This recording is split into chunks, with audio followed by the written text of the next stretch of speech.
This is the main road through Aung Mingala. Whether you can use it depends on who you are. Foreigners need a permit, Buddhists are waved through, and the Muslim Rohingya who live here are blocked.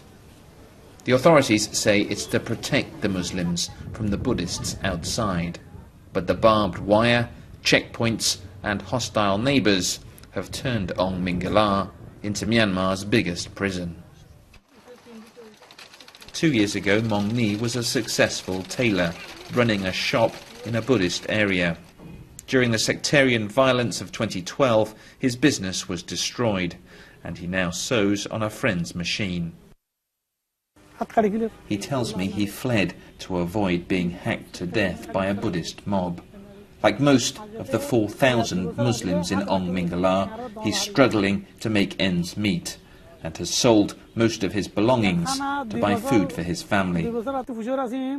My bike, my rickshaw, there's not much left for me to sell, he says. We're all becoming thin through lack of food.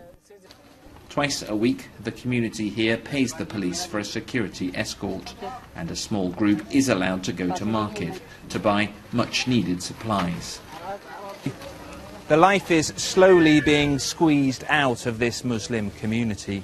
There's already no place for them to go to find work, and now, after the government kicked out the medical aid agency Médecins Sans Frontières, there's no place for them to go to get any treatment either.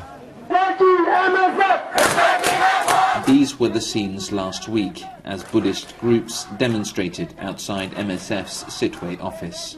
The charity was one of the biggest aid agencies working here, but was accused of siding with the Rohingya community.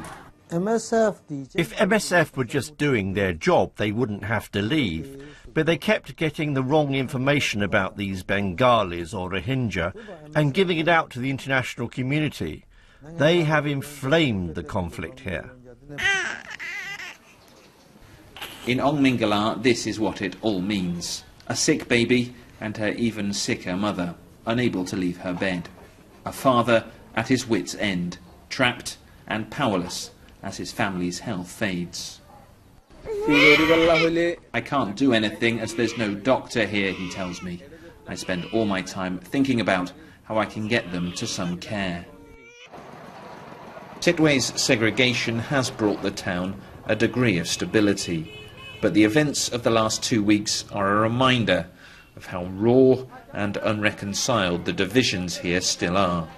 As is so often the case, it's the weak and the vulnerable who will suffer the most. Jonah Fisher, BBC News, Aung Mingala, Rakhine State.